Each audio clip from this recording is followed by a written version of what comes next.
há um trabalho de base a ser feito para a redução do preço da carta de condução e que poderá baixar o custo sem afirmar a data. Muxanga, começo consigo para este tema.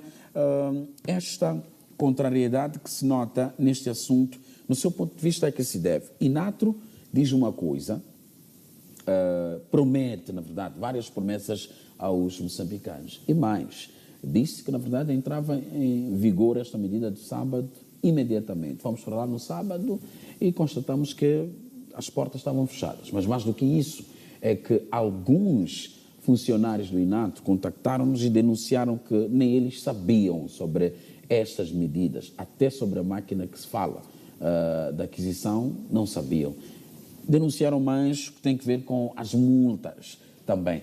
E ontem, o ministro Matombo apareceu a dizer que é apenas para o uso, aliás, essa questão do sábado é apenas para a fábrica que vai ser responsável, ou que é responsável por emitir estas cartas de condução. Do seu ponto de vista, por que essas duas versões? Muito obrigado. Primeiro dizer que há muita mentira aqui, tanto do administrador assim como do próprio ministro. Ele fala da marcação e captação. Esta parte da marcação e captação é feita pelo próprio Estado. Na Matola, mais de uma semana, a máquina de marcação não estava a funcionar. E pelo regulamento que o ministro colocou lá, ninguém pode tirar carta sem primeiro ter feito a marcação. Portanto, toda a semana em que a máquina não tinha sistema, ficou-se sem se fazer a captação, alegadamente porque as pessoas primeiro tinham que passar da marcação. Acredito que essa máquina não tem nada a ver com a máquina que faz a impressão das cartas de condução. Em matéria de mentiras, este ministério é muito rico em mentiras, o Ministério do Transporte. A antiga vice-ministra dizia que a carta de condução em Moçambique era barata.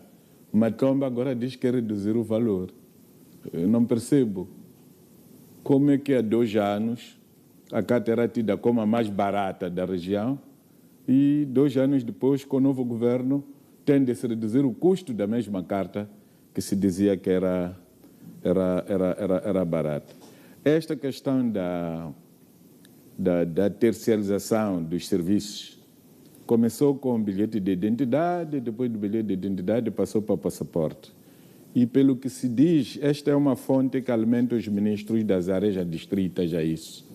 Alguns ministros recebem como prêmio uma casa de alvenaria, alguns receberam carros de luxo, Mercedes-Benz, até porque quando se aprovou a lei da propriedade pública, e tínhamos saudades de ir à casa de alguns antigos ministros do interior buscar algumas coisas que tinham conseguido dados pelas empresas que emitem o bilhete de identidade e aqueles que emitem a carta o passaporte.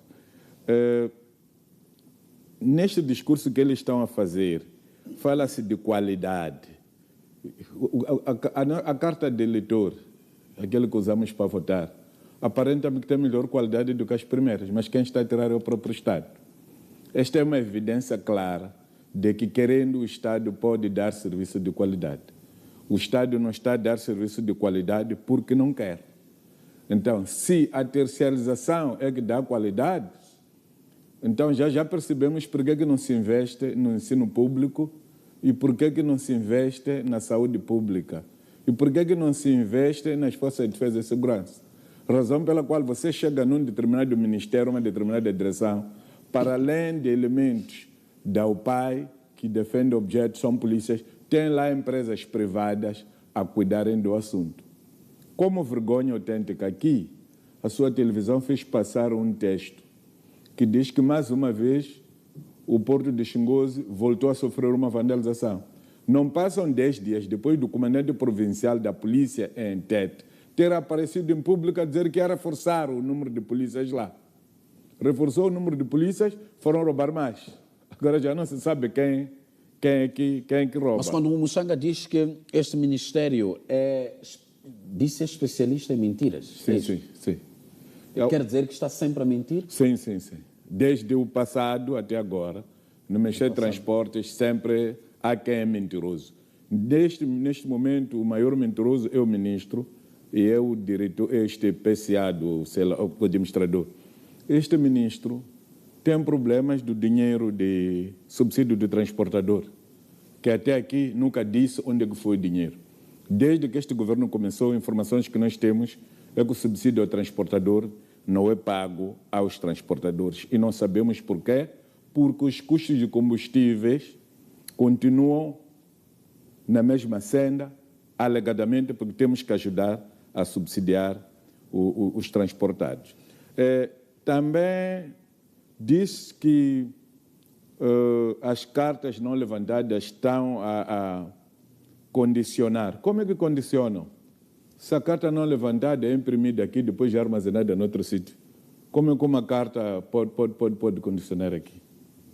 Como é que uma matéria que ainda não chegou a regir, ainda está com jornalista no campo, pode condicionar o nosso trabalho aqui, se não está agendado para o nosso debate? Então, mas, qual seria o interesse destas mentiras, do seu ponto de vista, sobretudo olhando para o INATRO? Quer dizer, eles perderam o chão. Quando se perde o chão, ele acaba dizendo o que não devia dizer.